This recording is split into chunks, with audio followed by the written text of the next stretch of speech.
Hello everybody, my name is Michael, and welcome to the new Londo ruins. Ooh, they're spooky. Let's continue down here and kill a dear friend of ours. That stupid sack of crap. The crestfallen merchant. This poor son of a bitch goes down almost without a fight, and I think you only get 1,000 souls for doing this, which is pretty sad. But he was only worth 1,000 souls, yeah, and no items. And when we first came down here to get the Firekeeper soul, we went over here and opened this thing and got something called a transient curse. Let's take a look at that. Limb of the victim of a curse. Temporary curse allows engagement with ghosts. The only way to fight back against ghosts who are cursed beings is to become cursed oneself. The safest method, however dreadful, is to cut off an arm of the dead. So this is, an arm, it's just a limb of someone that is dead that we are using right now in a rather ghoulish fashion to somehow curse ourselves. And if we do that, we can fight the ghosts that are in this area. Otherwise, our weapons would just pass through them. These ghosts drop the transient curse pretty frequently, so it's rare that you're going to run out. But if you ever do, then just head over to the Undead Merchant female, and she can set you up. Thankfully, there are some transient curses. Thankfully, we are able to kill these, I guess, in one hit. More or less in one hit, it seems. And over here in this little secret area, there are 2 more transient curses. So they hand you 4 of them right at the start of the level. So that's really nice. Coming down here without a decent bow is very dangerous. And I'm hoping that I will be able to two-shot these guys with my bow. Really, what I'm doing here is I've just memorized the placement of these guys. There's no great trick to what I'm doing. I've just memorized where they are. These ghosts are some of the most challenging enemies in the entire game, because not only do you have to worry about whether you'll be able to hit them, because that transient curse effect can fade, and if you are unlucky enough to have it fade in the middle of a fight, you're essentially dead, because unless you can roll away, then, you will die very quickly, especially if you're surrounded by multiple ones. It's essentially a death sentence. So what I like to do is to keep, what you can do is to keep the image on the transient curse, and if it's blacked out like this, we can't use it, and we know that we are going to get away with this. There's a ghost here. This is the parrying dagger, a dagger that is a dagger that's good at parrying. It's straightforward. It's very simple. And I've just memorized the quickest way to go. We're not going down that way because there's a ghost there, but no useful item. And that really wasn't the tricky area, because these ghosts can actually pass through walls in a I don't think I've seen that before in a video game, at least not a modern video game, where they can literally just pass through walls like they actually were ghosts. They can just clip through them, essentially. There's ghosts below us on this little bridge area, and you can see their blades coming up. We can't really hit them from here. We're just barely safe. And up there is where we're trying to get. But this house is the tough area. This is where there are piles of ghosts. And they can all pass through this wall immediately to our right, which makes this whole area very dangerous, especially because just about this area here is where the transient curse tends to run out. And there could be ghosts attacking us from behind, which is very dangerous. In fact, I'm going to move, because this is a little too dangerous to be standing here. And trying to kill both of those ghosts there in that section that quickly. Come on. No. Uh-oh. Fuck. One hit, please. Locking onto them can also be very troubling, because you're so close to an edge, the game can just sort of push you off, essentially.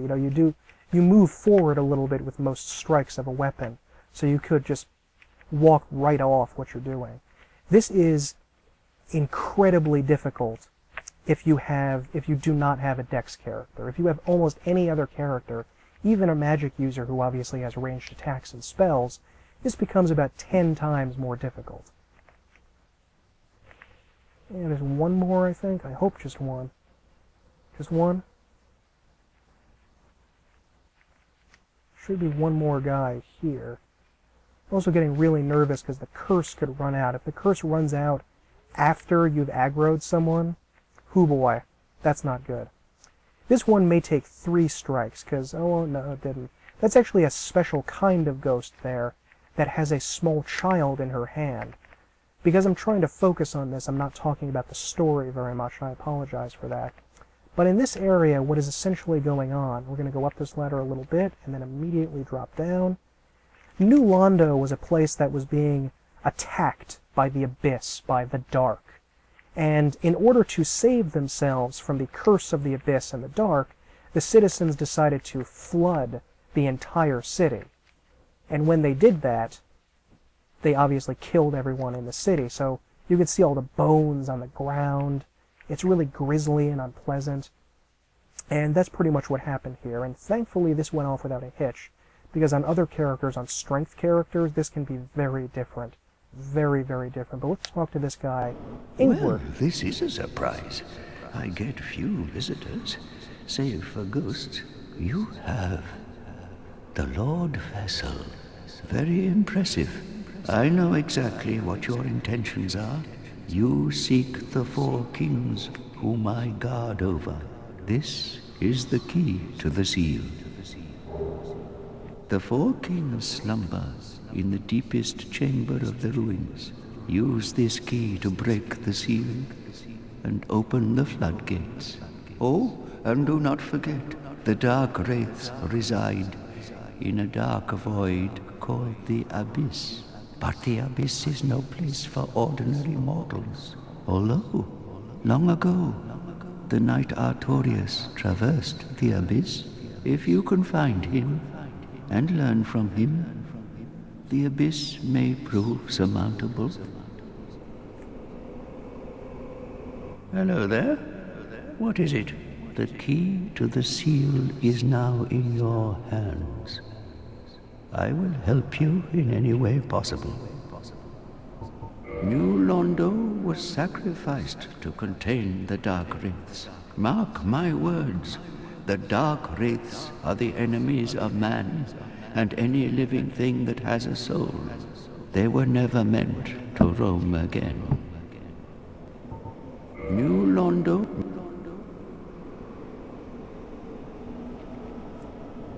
So, this guy, Ingward, is part of the Sealers. You may remember that we picked up this armor in Blighttown many episodes ago, and that spear.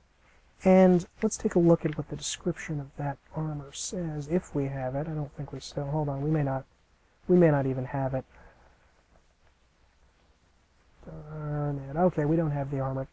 But the Sealers are the people that watch over the Dark Wraiths. Who are the Dark Wraiths? Well, there is another Kingseeker, one of those primordial serpents, except he's not Kingseeker Frampt, he's Darkstalker Cath. And Darkstalker Cath is a servant of the dark who does not want to reignite the flame and keep the age of fire going. He wants to start a new age of darkness after this age, and hopes that we will bring it to an end. Unfortunately, we can't actually meet him, because in order to do that, we have to go through a bunch of stuff where we don't interact with Kingseeker Frampt first. We have to come down and talk to Cath before then, and we missed our shot with that. Ingward is also a merchant here. He sells a transient curse. If you can make it this far, you probably don't need another transient curse. Also, resist curse. This is not that useful. It really isn't all that interesting. Yeah, I don't really think you need it here. You can also have him break your curse. I don't remember if that costs money or not, because I've never come down here to break it. It's difficult enough coming down here on full health, much less with half as with a curse. I don't know how the hell anyone would ever manage to do that. Now, I did something very strange in this playthrough, and that is that I did not do this part first. In almost every playthrough I've done after the first few, what I have done is, after I've opened up Sen's Fortress and gotten my weapon up to +10, I have raced down here with a good bow and immediately killed Ingward up there. Because before you get the Lord Vessel, he will not actually give you the key to the seal. He will simply talk to you and do the breaking the curse thing and all that and be a merchant, but he's not going to give you the key to the seal. He is just going to, he's not going to mention that really, I don't think. And you have to wait until after you defeat Ornstein and Smo, but if you murder him, you can get the key as a drop, which I almost always do, because Ingrid's kind of a useless character. There's no real need for him, we just need him for lore. And the reason I would do that is because then we can get to the lower part and unflood the New Londo ruins. All of this water is going out into the Valley of Drakes, which this connects with. And we can now continue on with getting up to a +14 weapon below here. But I kept Ingrid alive here just for the lore stuff, and I didn't want to advocate murder on YouTube. That's not good. You shouldn't be killing people. And you can see the dragons down there. That is the Valley of Drakes, and the bridge that I think we came to in the 3rd episode, where we came across here right after leaving Firelink Shrine. Everything is knit together very, very tightly. Now let's just rush up here, and I believe there is only one ghost we have to kill up this way in order to get a fairly useless item, but I thought I'd show it anyway, called the Composite Bow. The Composite Bow, in theory, is supposed to be a way to get good damage out of a bow without needing all of that dexterity. But remember, you don't need a tremendous amount of dexterity in order to use a regular longbow. So, why would there need... you still need 12 dexterity to use this. What's 2 levels? Even in this game, 2 levels is like nothing. I'm going to go talk to Ingwer here and see if he has anything new to say. I've heard tell that he will come back to Firelink Shrine after... Wait, what is this? Is this useful? This probably isn't anything.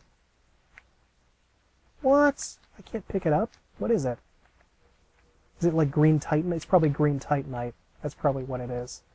I'm going to discard some of this green titanite.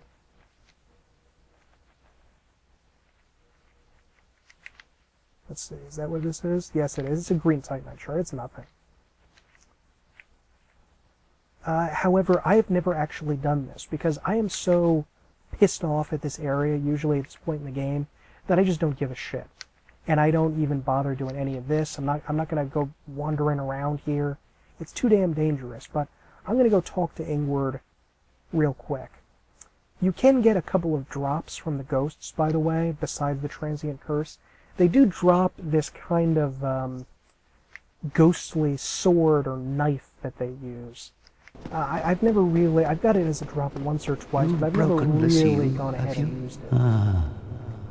No, I have no regrets. My trust lies with you and Frout, but you cannot proceed without being able to traverse the abyss. Oh, hello. What is it? Long ago, the 4 kings were powerful men. Only their hearts were weak.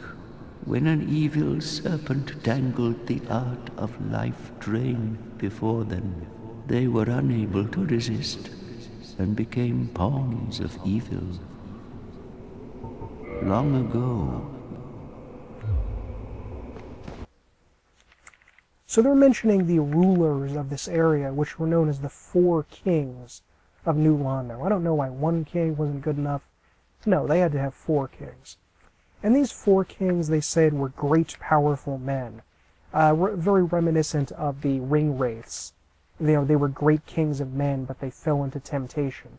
And he mentions there a powerful serpent, which is one of the early clues that we get that Frampt is not a good guy. Now, remember I said this wasn't Frampt, this was Cath, another primordial serpent. But the primordial serpents are not good people anyway. You should not really trust them for anything. They're just bad guys, They're just bad dudes. So, I don't know why you would ever trust them with anything. Ah, crap, there's one right above me. Okie dokie. And apparently what happened was Darkstalker Kath seduced these men with the art of life drain, as he calls it. And life drain being the ability to suck the humanity out of someone with this sort of magic glove that's sort of like a pyromancy glove. And this power apparently corrupted the city. You know, it just made everyone turn evil. Cursebite ring here is exactly what you'd expect. It's one of the rings that supposedly reduces the buildup of an effect, but it does it with such... It does such a small amount, it's just not useful. I think we are almost done with the upper area of this place. So that means... That, by the way, is the boss room to the Four Kings down there. I think we are about done with this. I'm just going to check another couple things. I don't usually mess about with this area, and I got exceptionally lucky with this area, because usually when I'm doing this area, it just takes me forever. I mean, the original thing, it was like fighting Ornstein and Smough. It took, I don't know, dozens of tries to do this. It took an insane amount of time in order to do this. There we go. So I think I don't think there's anything relevant for me to do. So what I'm going to do is, unless I can think of some, there's nothing down here, right? No. So what I am going to do, I mean, there's like one or two items I missed here or there. There's like a soul item here or there that I missed. So what I'm going to do is cut back in just a second where we can go into the next area.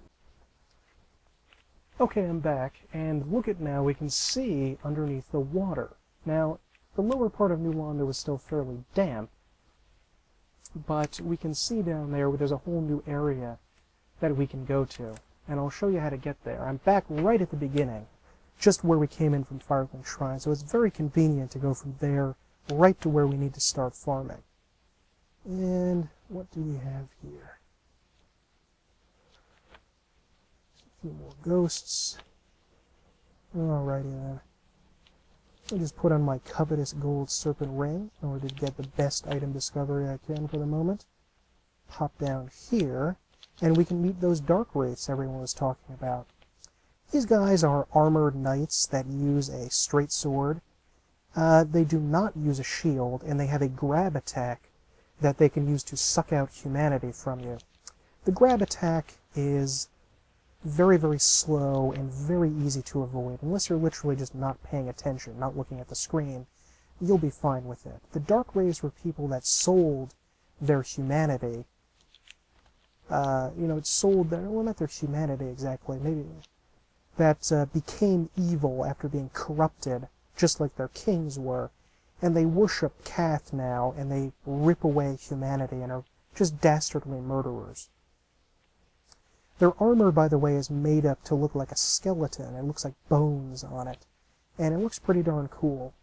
Tragically for these guys, they are very easy to parry. So, yeah, not so great for them. They also drop Titanite chunks with great frequency. And you can come down here with just the covetous gold serpent ring on and pick up a bunch, because there are about, 10 in this area alone that you can come and get. And farming them is very, very easy, and you can get all the chunks you'll ever need.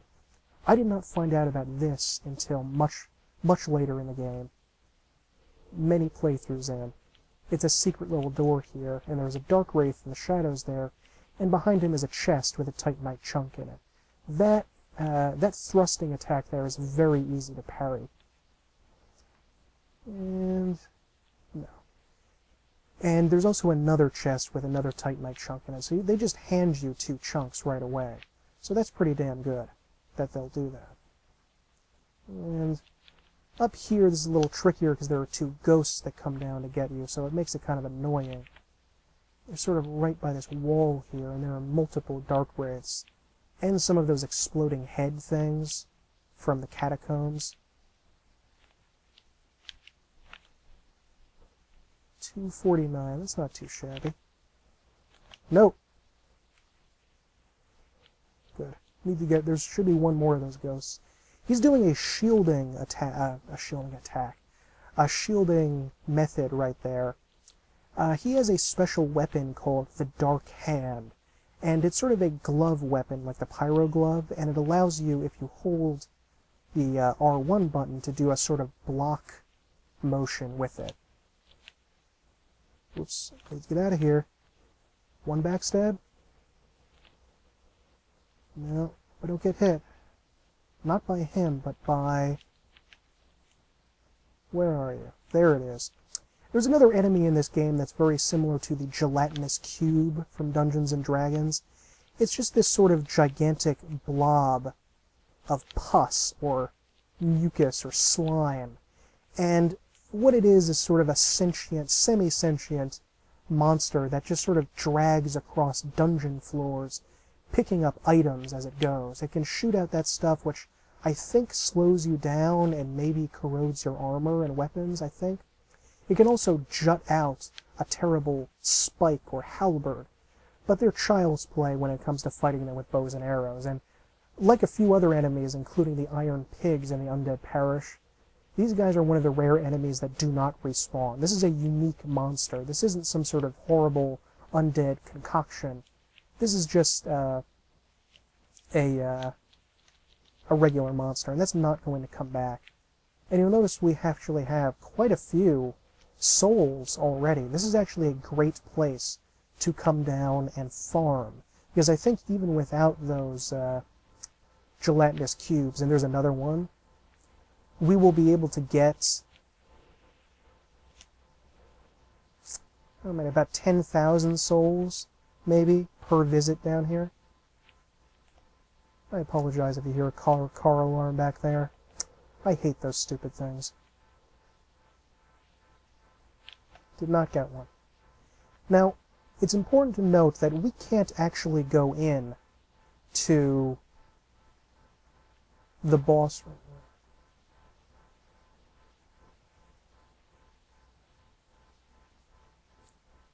That we can't actually go into the boss room over there, because if we tried to enter that boss area without a special ring, we would be instantly killed. The other guy that we were talking to, Ingward, frequently mentioned Artorias and that he's the Abyss Walker, and if we followed his example, if we knew about him, we would be able to do that. We would be able to go through the Abyss. And that's supposed to, I guess you're supposed to think and remember, oh, wait a minute, didn't Alvina in the Darkroot Garden say something about that? Like we could, Artorias came that way? And I guess you're supposed to think, hey, maybe if we go down into that area, we can somehow find a way to get through the Abyss, but your first time through, if you're not using walkthroughs, I don't know how in God's name you're supposed to think of that. Ugh. It's a disgusting thing. I wonder if you can use the exploding skulls to destroy him. I think there are a total of 1, 2, 3, 4, 5, 6, 7, 8, 9, 10, 11. Is there 11 dark wraiths in this sort of one little path? I've been in this area so frequently, I barely even have to think about this and to think about parrying them, because farming down here is something I do all the time. Occasionally the parrying can go wrong, especially if they don't start with that sort of running thrust attack, which is very easy to parry. But other than that, they're pretty easy to go through, pretty simplistic to fight these guys. And I think they're weak to pyromancy too. So that was the grab attack he was trying to do there. And you don't even have to get that far away from it. It's just very easy overall to parry. Going through this area and farming in general makes me realize how much I enjoy the fact that Dark Souls 2, you instantly see a drop from an enemy. It may not seem like a big thing, but it can be annoying in this game when you're trying to farm and you kind of have to wait the extra couple of seconds just to see if you're going to get a drop. That shield thing will also cause most of the attacks that we do to bounce off of it. I can't remember if big, heavier attacks will do better against it, but I'm guessing probably not. But when we get it and use it as a shield, I think it has fairly low stability. It's not that great. I think this is just a soul item here. And of course, fighting all of these guys, I should mention, is totally optional. You absolutely don't need to do this. If you just watch what I'm doing here, you can charge right through here without even thinking twice about it and just run to the Ember and suicide and just, not care if they come and kill you. But they probably won't even be able to get up here fast enough, and you can use a homeward bone to get out. So you don't even really need to fight anybody in order to, to bother with this. Now, where are you? There it is. There's a chest over here. And now we can bring this to Andre of Astora.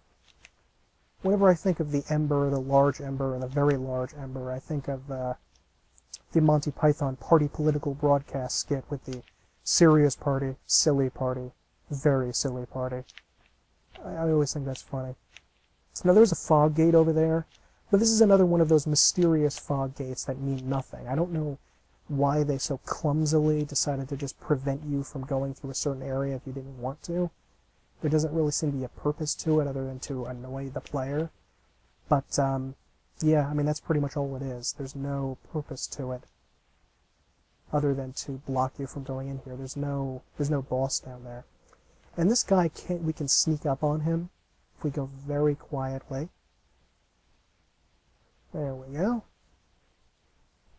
Probably at a plus 14 weapon, we're going to be able to one-shot these guys with a backstab with the scythe. Let's head on through here.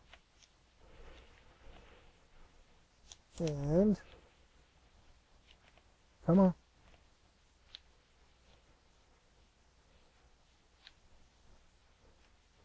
That little 4, they're very predictable in their attacks, and that little 4-shot combo there is usually pretty easy to avoid.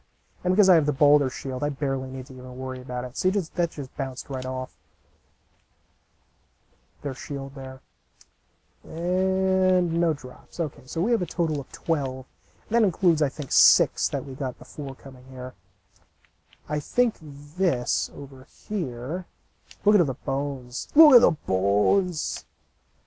I think this over here, this elevator, will lead up to where we opened the key to the seal. And this is actually the door we opened up to let the water out.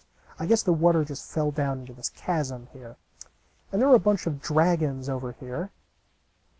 And I think I am going to do something not especially bright. Why in God's name did the one behind him aggro, and not the one I am piercing with arrows? Why? Explain this to me. That makes no sense whatsoever. Lousy, no-good dragons. Alrighty.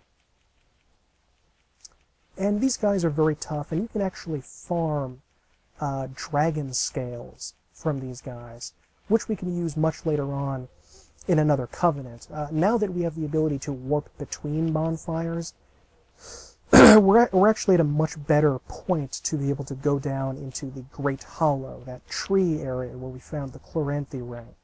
Now I'm going to try... You know what? I'm actually going to use the Ring of Sacrifice. This may be one of the rare times when it's actually useful. I'm going to try to run past these dragons to get a ring, and if I die, I'm just going to cut back here and show you getting the ring the old-fashioned way, by either defeating all of the dragons or running past them from the other direction. But there is a ladder immediately to my left, and I'm going to run up there and see if I can grab a ring from there. See if I can get very lucky. Come on, shake it. Remember, these enemies can fly, so, going up isn't exactly helping. Come on. Aw, I think I made it. Sweet! And... excellent. I guess the flying really didn't help them. the red tearstone ring. I don't know, I have a feeling I mentioned this ring before, but the red tearstone ring boosts attack when HP is low. The rare gem called Tearstone has the uncanny ability to sense imminent death. This red tearstone from Karim boosts the attack of its wearer when in danger. The people of Karim are known as being very dubious, as they're described, I believe, in the opening text. I think Lautrec is from Karim. And the Karim people, this is very important for them, that this ring is from there, because this ring is quite dubious in itself. The blue tearstone ring we got ages and ages and ages ago, when we did the Undead Berg. That's where we can find that one. And as I said, it's almost totally useless. Boosts attack, boosts defense when HP low. If you're low enough to boost that defense, you're one-shottable anyway, no matter how high your defense gets. There's no point. And the attack ring, though, can be somewhat useful. What it does is allows you to have a big boost, like a 20 or 30% boost. Maybe I'll put this in the description of the video, about how much the ring, extra damage the ring will let you do if you have very low health. So if you're essentially one-shottable, then your damage will be very, very high, and that can, in a few small occasions, be very, very useful. I'm going to talk to Andre here and hand him over the ember. Well, I'll be. That's a brilliant ember you've got there. For all my years in the trade, that might be the finest. How's about you leave that ember with me? I'm just an old smith. I'd give my left arm for a gem like that. Well, thank you mightily for that. Now, just leave the rest to me. Andre of Astora gets the job done, you shall see. Oh yes, and one other thing about the Darkroot Garden. It is said to house the grave of Sir Artorius, the Abyss Walker. Only, of those who ventured into the forest, none has returned. So that must be the connection. We're supposed to bring him the very large ember, and then he tells us that Artorius was there, and we put that together with what Ingward said. I guess that's what's supposed to go on. But now we can upgrade our items to plus 10 to plus 11, which we will be doing with our Great Scythe and our Black Bow of Ferris. And what the heck, the Boulder Shield too. And why not Ricard's Rapier? Why not, right? Now let us reinforce some of these things, and now we can reinforce a ton of stuff just on our own. I guess that's the way you're supposed to think about that,